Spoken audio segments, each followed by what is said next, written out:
Cool. So, Orion, thanks so much for coming on the podcast. Do you want to quickly introduce yourself? Sure. Yeah, I'm Orion Tait. I am one of the co-founders and chief creative officer of Buck, which is, we call ourselves a creative company. We do lots of different things at this point. I love that. And I was just kind of curious, like, for you growing up, did you always imagine being in some kind of creative role? I kind of already know your backstory because I've asked you many years ago, but yeah, did you always imagine some kind of creative role that you would land in? I don't think so. I think that I just grew up in an environment I was surrounded by creative people, certainly, but I don't think I really understood a career path in this world. To be honest, I don't think I thought far enough ahead or was in a position. I was just, as a kid, I was really just scrambling to figure out my next move. I was raised by a single mom and had I would say like a challenging childhood in terms of, academically. Like I ended up going to a very, academically challenging school and didn't have any real perspective on that. So I don't think I ever stopped to think about what I wanted to be, I just kind of kept moving. And just, I think through a combination of maybe luck and good instincts, kind of ended up doing something that I, truly love. So. With your background, it's filmmaking, fine arts, and graphic design, is that right? Yeah. Mm-hmm. I was curious with that, like how important do you think it is for, in general, most creatives, but especially in visual effects, to learn how to tell story and convey story in the work that they do? I think it's essential. I think that I would say that Buck, primarily is known as kind of being at the intersection of a lot of folks for a lot of time thought of us really as a motion design studio. And I think I found, especially earlier in my career when we were doing a lot more in that space, that's having a foundation in storytelling was really essential. And a lot of folks coming out of school, out of training, didn't necessarily get that. Especially when you saw people coming out of the more graphic design track, to be able to kind of have the language of filmmaking even in motion design, I think is really essential. And I think as we're starting to see a lot of these worlds collide, you're always using character and story to inform so much. So yeah, I find that blend has been really useful for me over the years. Great. Yeah, no, I think it's so critical. And it's as you mentioned with graphic design, I feel like, let's say effects or other less story-driven things, it's one of those things that you can easily neglect, but it's kind of the same way that you talk to a client when you start talking about aggressive or more elegant, like there's certain words, but it's really, you're giving character to what you're doing. So it's really important. Sure, yeah, and I think even in, as we got more into, I would say, narrative, character-driven work, of course, like we brought in a lot of filmmakers where that is their first language. But I find even the VFX folks, like sometimes don't speak that language or don't speak the idea of character animation, and every little detail or choice that you make, even in how you light a scene or something, really, I think should be informed ultimately, like everyone kind of wants to be on the same page. Because to me, that's the best work, is the one where everyone is kind of leveling up towards a common goal, right? Rather than just being told which buttons to push or how to deliver this shot or this scene. If everyone kind of understands what the end goal is, then they can make it better rather than just doing what they were told to do by their director or whatever.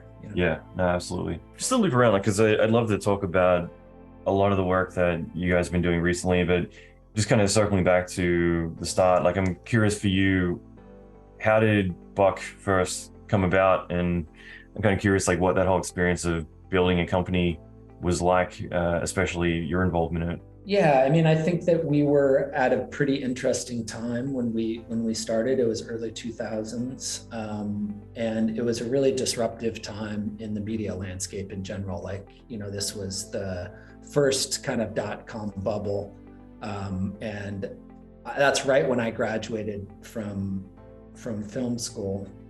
I went to a liberal arts college, but my degree was in filmmaking, and I found that I just had student loans to pay off. And so I really just, kind of fell into this world of web and content. And I was at this place called Heavy, which was a kind of one of the first broadband media sites. And that's where I met my current partner, Ryan Honey, and also a lot of other folks that are at Buck right now. And I think it was a really interesting time in that, like, we were figuring out there was a license to sort of do things differently at that time.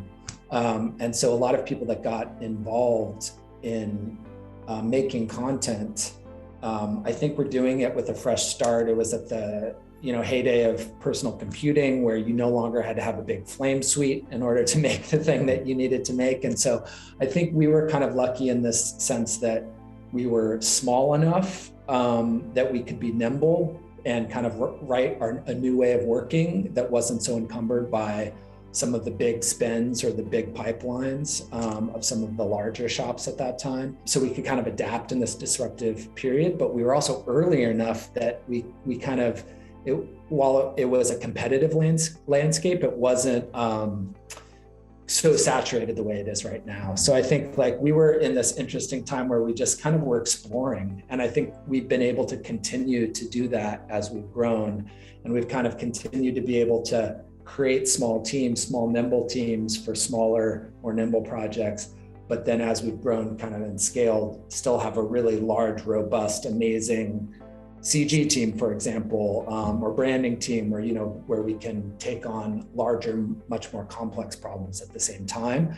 And as opposed to like, I think some other companies, I guess the analogy would be like, if you're a hammer, you're always going to see the nail, or whatever the phrase is, right? Where it's sort of always got to get pushed through a different pipeline. We've always been much more, I would say, of a design group that thinks, what's the brief and how do we respond to the brief, and what's the team that we need to do that? That might mean a 3-person team, or it might mean 103-person team. And it might be made up of, each time it's going to be made up of a sort of bespoke group of folks, What do you find is the sweet spot? Do you prefer working with smaller, more intimate teams, or bigger teams, knowing that it's, it takes an army to change the world? I think both of them can be really gratifying. I think that to me, it's always amazing to see something change beyond what you could imagine it to be, right? And that's what's, to me, is the most exciting part of like the collaborative nature of what we do, is that like my imagination is limited to my own experience. And so when you're able to bring people on and truly integrate and really live the idea that good ideas come from everywhere, and you're all sort of able to build up on those ideas, like then it turns into something that you didn't even imagine. And when it's better than what you imagined through touching all these different people, that's really cool. And to see that at scale is pretty awesome. I would say that like the larger the teams get, sometimes, especially in this environment, this like more remote environment, sometimes I think it gets even harder to be for that magic to happen. Sometimes at a certain point, it kind of starts to become more transactional, right? Where you're like, okay, we've got a half an hour for this dailies meeting.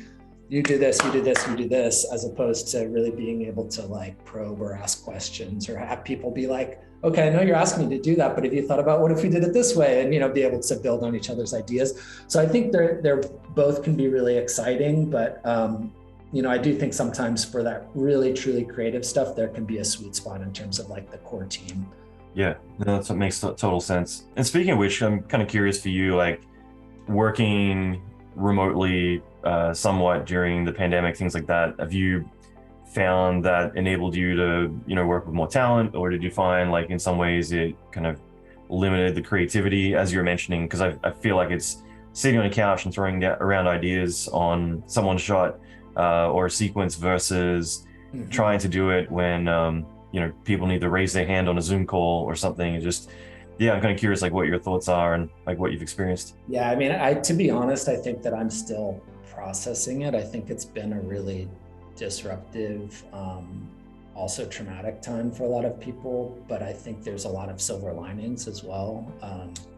And that's been really true for us. We've seen a lot of growth during this time. I think like you said, the access to talent, like to be able to work with anyone, anywhere.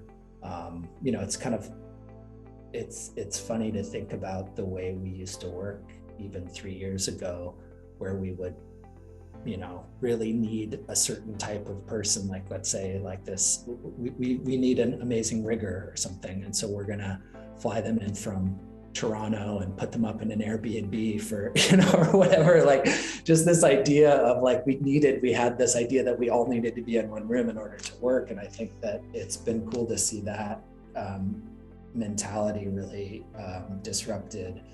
And yeah, we have now, people working all over the globe. I think it was really cool for us to see that while our culture changed during that, it translated, but I also think we don't know what we don't know. And we worked together physically and all that entails in terms of how we communicate with each other beyond just voice and hands. And, I think there's a lot that we don't know yet. I always want to give heed to like how complex human interactions are and not sort of jump on it, because I do think there's been a lot that's been really awesome in terms of being able to have access and work with people from all over. But I still think that there's something about the questions that come up in between, or the spaces in between, that we're going to find that we miss. And I have a little bit of the suspicion that Buck in particular, we've, I think, more than doubled during the pandemic. I think there's some equity that we're still riding on, like some of those relationships that we built over years together, I think have been able to expand, but I worry that that's going to potentially get diluted over time if we don't refill it with some, in-person trust building and team building. I'm just curious, like I'm actually in the middle of my team organizing a big getaway retreat for the whole company. Because it's so critical to actually get to meet in person when some people you've worked with for 6 months, you've never met them. For you, like, what are some of the kind of exercises or just different ways that you try to either build camaraderie or try to bring people together? Everyone's a little different. And I think actually that's one of our strengths in our culture is that, it's a big tent and we give people a lot of room and trust to, work within kind of their sphere. So like, obviously on a project, there's going to be a number of leads on that project. And of course they're working within our system and our team and our culture, but I think everyone does it a little differently. And I've been in some great teams where people are able to build a lot of trust and camaraderie pretty quickly with even just like things that sometimes can seem corny, like just little like round tables. I think like our teams and cultures in particular, like there's a lot of introverts in our world and in Buck that aren't necessarily comfortable speaking up on camera in a room. But I've also seen that one of the things that's cool about this way of working is that it can level that playing field. So you have folks that might be more comfortable in the chat or more comfortable with the follow-up email afterwards that are still contributing. So I think there's been lots of ways for folks to contribute. But I do think, we've been trying to encourage more people to meet in person. And so we've been going to like conferences, now that they're starting to open up. We had a whole team that went to OFF, which was really cool. We've got a bunch of folks going to Annecy next week.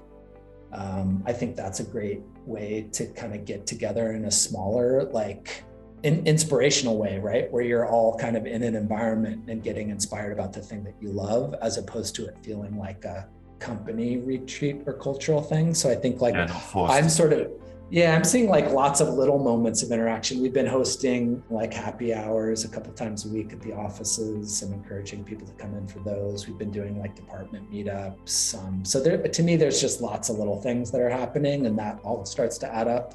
I am looking forward. We're going to do a big summer party. We've always done like more of a holiday party, but we were like, let's do something cool for the summer and bring folks in for it. So we're going to start with one in New York. We're going to do one in the LA area as well. That's great. I think Europe's doing one. So yeah. Cool. That's awesome. It's kind of funny because A, I didn't really, imagine falling off the subject, and B, this just popped in my mind, but going back 10 plus years, do you remember ordering a pink singing ape to come to the office and sing "You Were My Sunshine"? I don't remember that, but that I, I sounds. I had to do a double take. I was like, no, it was Buck, New York. Yeah, like I assume it was you who ordered it, but yeah, I just remember like this pink singing ape coming in, singing "You Were My Sunshine" and then leaving, which I think was just a way to kind of boost morale at the office a little bit Yeah, when everyone's working hard. So, that oddly sounds enough, fair. I hadn't thought about that in many, many, many years. But jumping around a little bit with Buck and the projects you guys do, obviously you guys have been around for a very long time. Obviously, you can't say yes to every single project that comes in the door. How do you typically choose what type of projects to get excited about and want to work on? Is it more the relationship? Is it more the content type, or what is it? Yeah, I mean, I think that it's shifted over the years, probably, and really even over from day to day. But that is a big. We do turn down a ton of work, and I would say that a lot of what I think has driven Buck's success is that we're a thoughtful and curious and bunch, right? So we will entertain lots of different things. And just because it might be something that doesn't speak to me creatively or financially or whatever, doesn't mean that it's not right for the team or for Buck. And that's, as we've grown, that kind of, I would say, mindset has grown exponentially. So there's lots of minds and lots of considerations that go into what we take and what we don't take. I would say what's changed over the years is we've always been a good blend of business and creative. And I think everyone at Buck, we've always been a very open environment. We've always talked openly about our financials, about budgets. I really never liked the idea that agencies sort of separated those two, because I feel like especially if you're curious and creative and a craftsperson, you're like, tell me where the walls in the sandbox are that I can play, because there's lots that we can do with as long as that information is shared. So I think we've always had a healthy blend, even in our creative leadership, of really thinking about, is this financially viable? Are we going to be able to make something great with this budget? Can we control that? Can we have a seat at the table with the client that's saying, you've asked for this, but given these parameters, timeline, budget, et cetera, what if we did this? I think, that sort of way of working has always been valuable. And so I think what we've seen shift over time is that relationship is probably the thing that, we used to think about, is it a financial opportunity? Is it a creative opportunity? More so, what's the timeline? Those were probably like the three main considerations back in the day. Now it's shifted a bit more to, what's the relationship, and what's the ask, and how is this furthering our creative relationships with our, we call them our partners, rather than our clients. Because I think that's more and more the way that we work. It's like they're really trusting us to come in and work closely with them to help figure out we're sort of the trusted experts in what we can and should deliver, and they're the trusted experts in terms of their brand, and those are like the ideal relationships. And so that's often how we're thinking of it these days. I like that a lot. At a certain point, you're going to get to a certain success threshold that you're going to always have work coming in. So it's not about chasing the opportunity. It's more about trying to weigh the pros and cons with anything. And at least for me, it's always relationship. Like beyond anything else, I think that the money is always going to be there one way or another. It's more about who do I want to work with, or what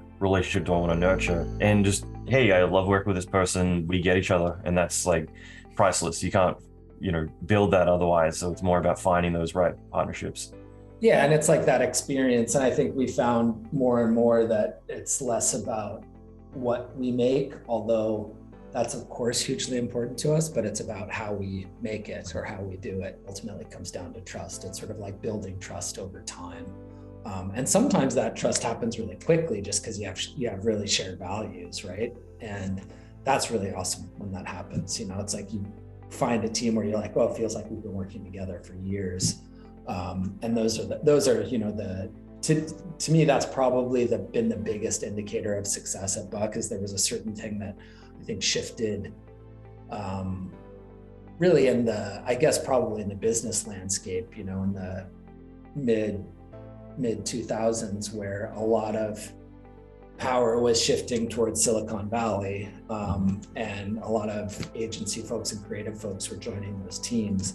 And I think we found that what shifted there is we were no longer kind of put in this box of production company or animation company or studio or whatever they called us. We were more started to be seen as like creative partners, and they'd be like, oh, you can deliver that thing or make that thing amazing. What about this other thing, and that was something that allowed us to expand our capabilities organically through relationships.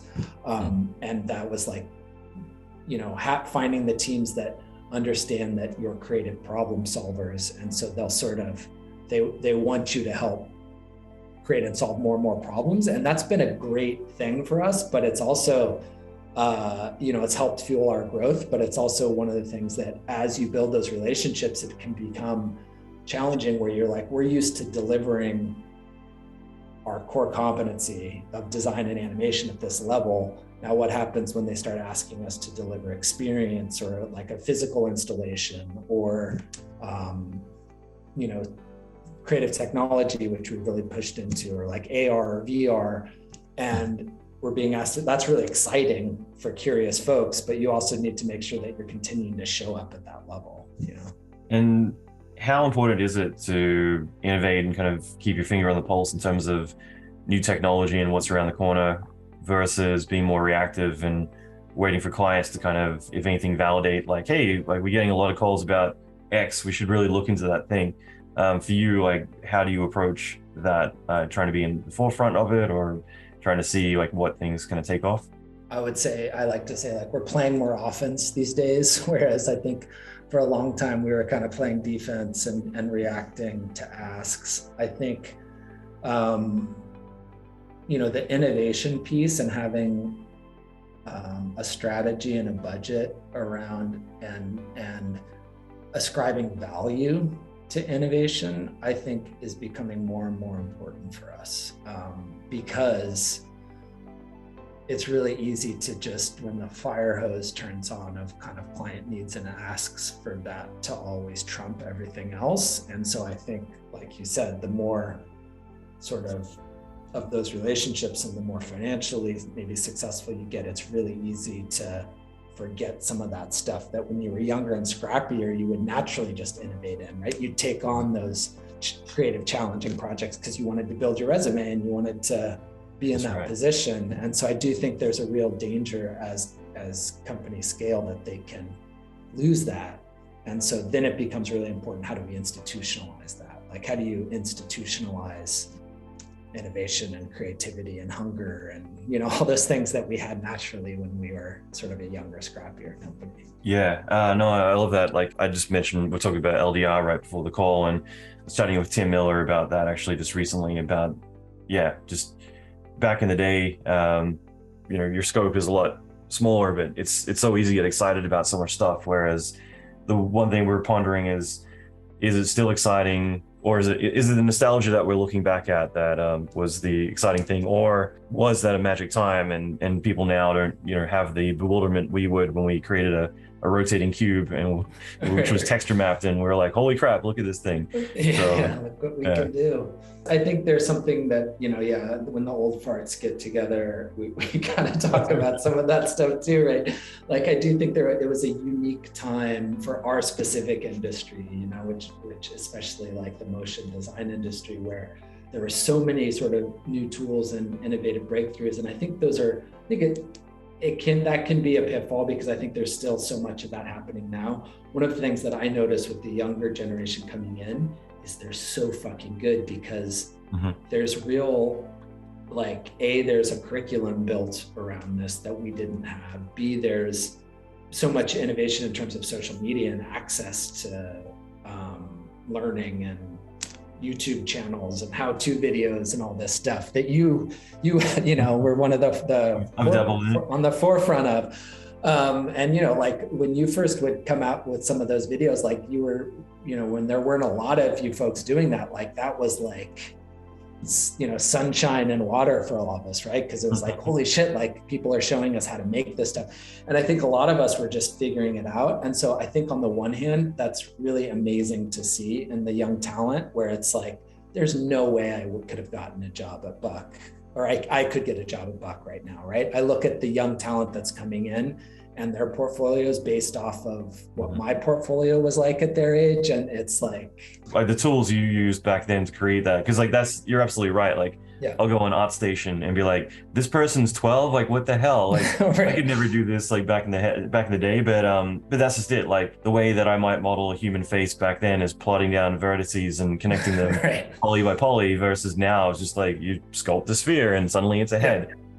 So the tools have become more intuitive, so the technology threshold is going to be lowered, which is amazing. And so I think, to me, that's one of the things that is really cool, is like we're starting to see those tools in people's hands that you used to really be much more of a technician for, that now you can really put them in the hands of artists in many ways. But I do think there's something that is also missing in that's important to kind of circle back at the beginning. There was this mindset of when you're pushing at the edge of things, that you really do have to be so curious and you have to fail so much. And I know that's a common adage, but like to really be able to push at things and be okay with failing and documenting it and learning from it. And I do think that was just something that was happening at that time that was really led to a lot of really interesting companies and people and artists and things. And I think, again, now we almost need to,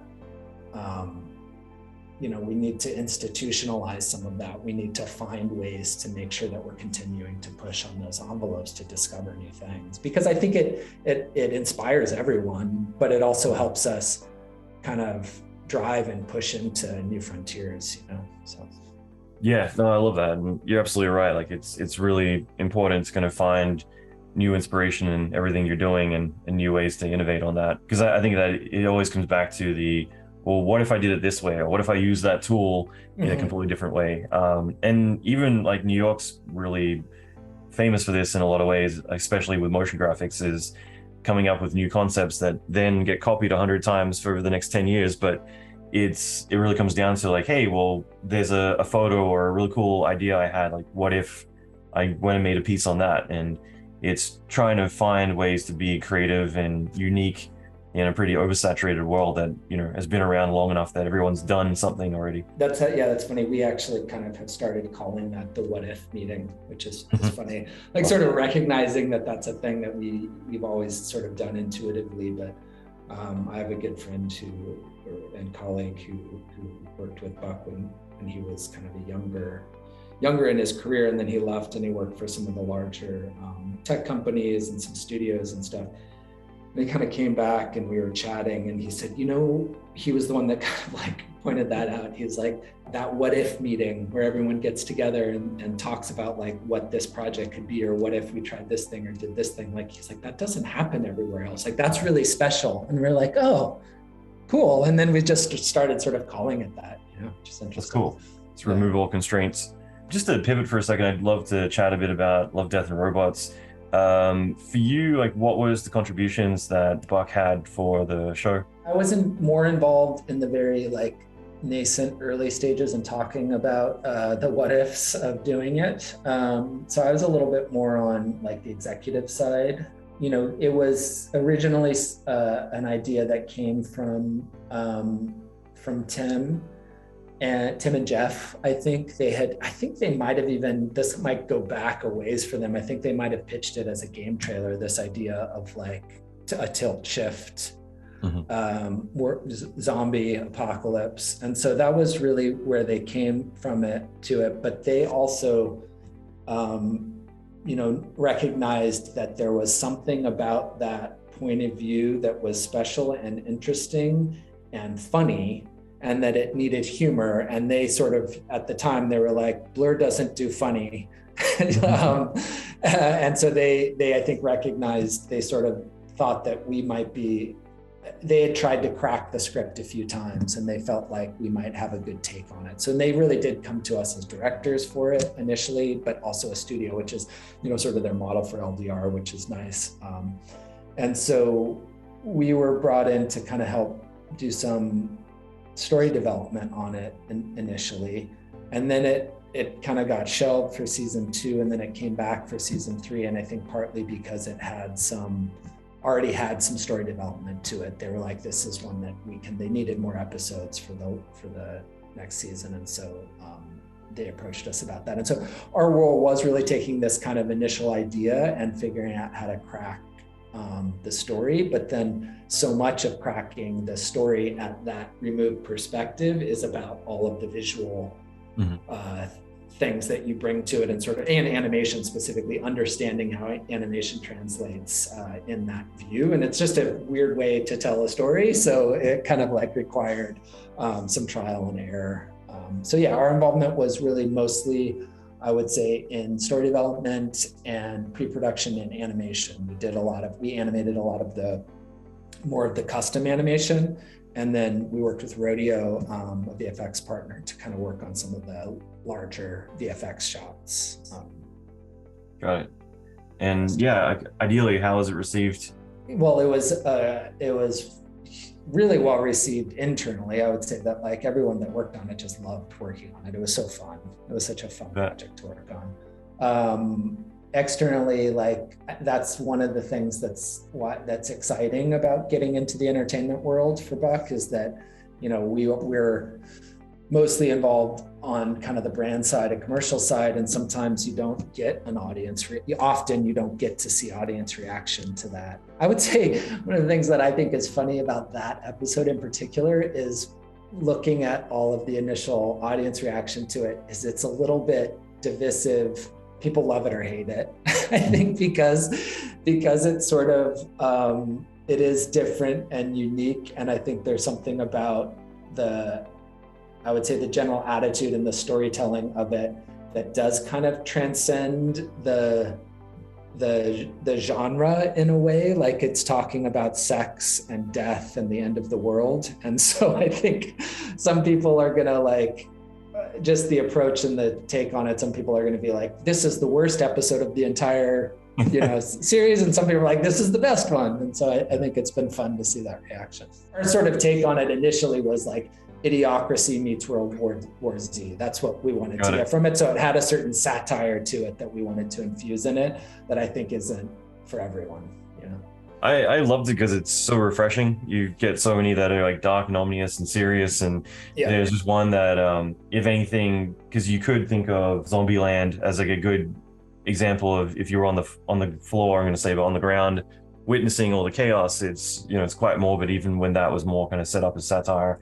But here you have it from, as you were saying, more of a tilt shift kind of perspective, where everything's tiny, and it's hilarious. It's fun. It's kind of a whole different take from what we've seen 100 times. We're seeing it from a whole unique new perspective. They understood that pretty early on when we were kind of in our initial meetings. Was Jennifer U. Nelson, was this idea of the perspective of that storytelling, like it's sort of why tilt shift, right? That's always what we were trying to ask ourselves. And I think that we all sort of understood that there was something special and humorous about that view of like the end of the world.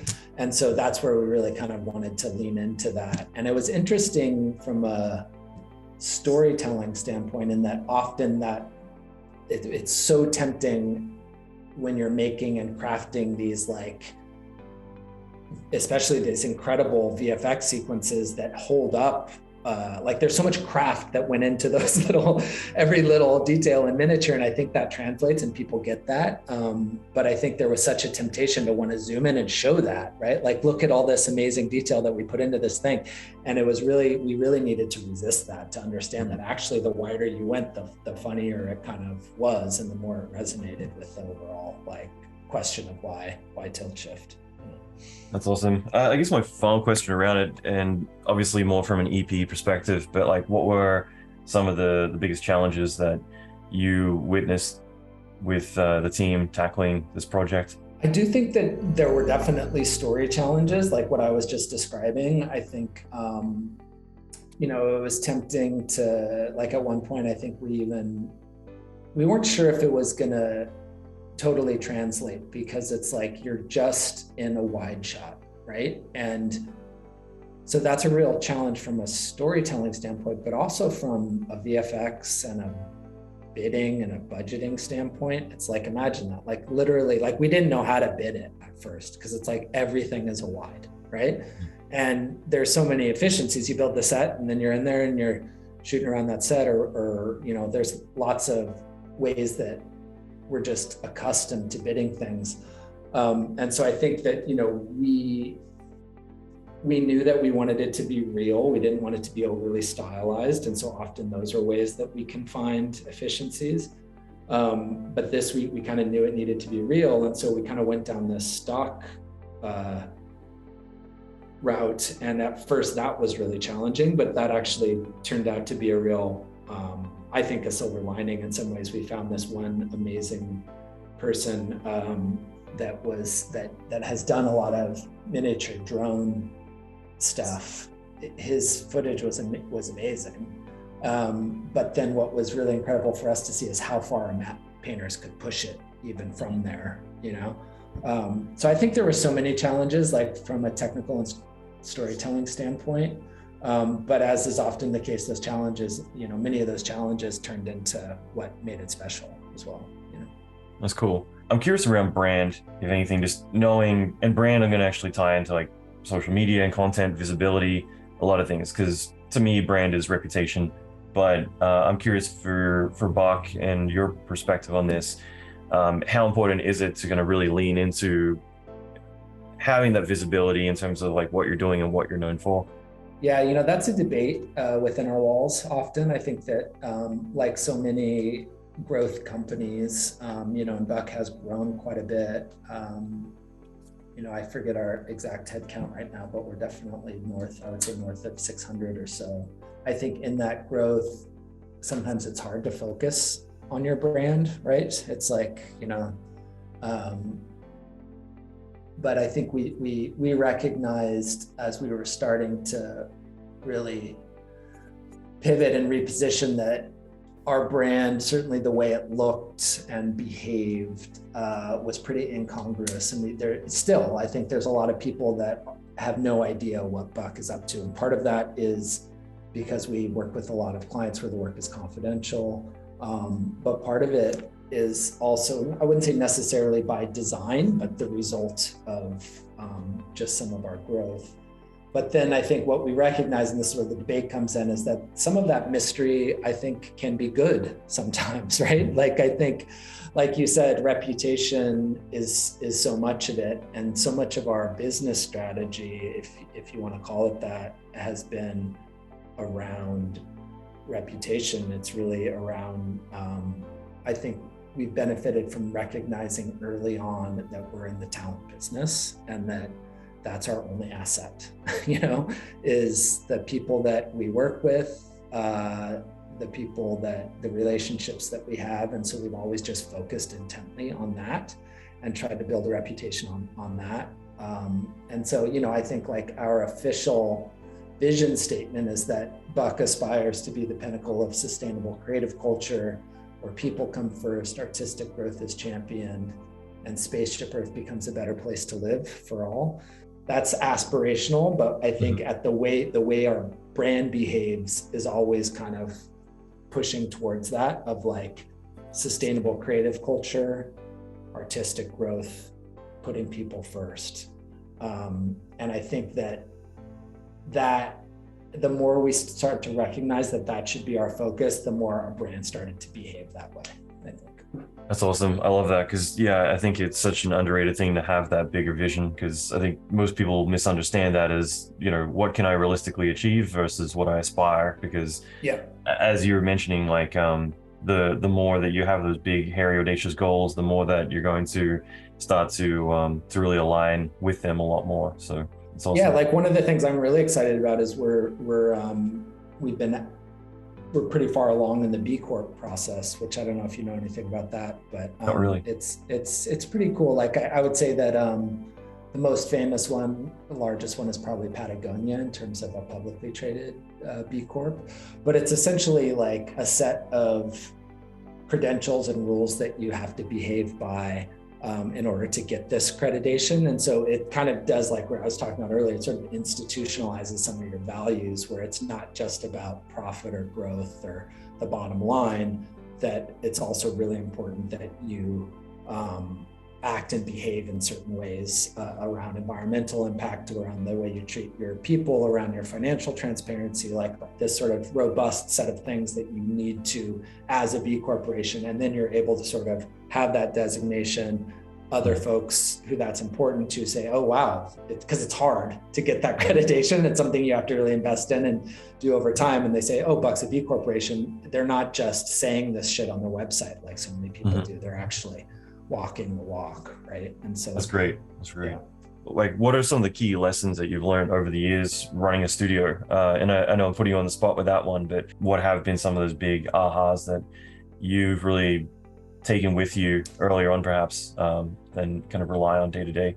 I would say the foremost one is the one that I already touched on, which is that this is a people business, and that often I think people focus very much on the end product, which is incredibly important, but that is the result of a bunch of people making it. And so I think really putting the focus on people has been a big business lesson. And I think I've noticed over the past 20 years that that's become more and more at the forefront when you hear executives on TED Talks and, Brene Brown and people talk about vulnerability and things like that. Like, I think that all of those lessons that we, I think, naturally benefited from, just maybe because of the lessons that we had learned in our past jobs where those things weren't the case, have really bared fruit over the years. So I think that's the first one, is just really focusing on people and how you work versus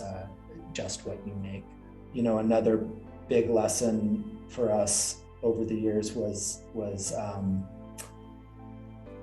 to honestly be true to the way that we work. I think that there was a big pivotal moment that happened where we had to look in the mirror, and there's been several for us over the last 20 years, but I would say there was one where we, everyone around us was that used to work in more of a studio model or a collaborative model. Like we we're always directing under the name Buck, and we've just always kind of, like I was talking about earlier, just sort of built the team around the ask or the project.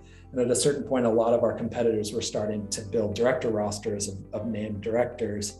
And I think we recognized a lot, like our reps, we had reps at the time that were asking us to potentially do that. They're asking us, we were losing big pitches, even though the creative is really great, because people said, oh, we want that named director. And that was a moment where it was really tempting, and we could have shifted that way because of all those influences. But we just were true to, we were like, this isn't how we work. The way we work is what makes us special. And so we kind of doubled down on that. And honestly, whether that was luck or good timing, that really propelled our growth when we started working directly with more of our client partners, right? Because that's the way they worked, and we could just kind of become extensions of their team, and it allowed us to take on much more complex projects because there wasn't kind of this single point of failure or this single vision. And it allowed us to be much more expansive in the way that we take on work and projects in a way that kind of a studio model can't be. So that's so great. Orion, this has been awesome to catch up. And again, I'm really thankful for your time. For anyone wanting to go check out Buck's work, I'll leave it in the show notes, but where can people go to visit your website, things like that? Yeah, buck.co is our website. Buck_design is our Instagram, which we have a great following over there, and put a lot of original stuff up there if you want to see a peek behind the curtain. You can also on there kind of get a look into Buck Sandbox, which is another Instagram account where we kind of post a lot of our process stuff and kind of the things that we push on in the innovation space. So those are all great things to check out. Definitely some really awesome stuff out there. I stalk your Instagram from time to time. There's a lot of really great content on there. And again, thanks so much. This has been really great. Yeah, thanks, Allan. Thanks for getting up early. Appreciate it. No worries.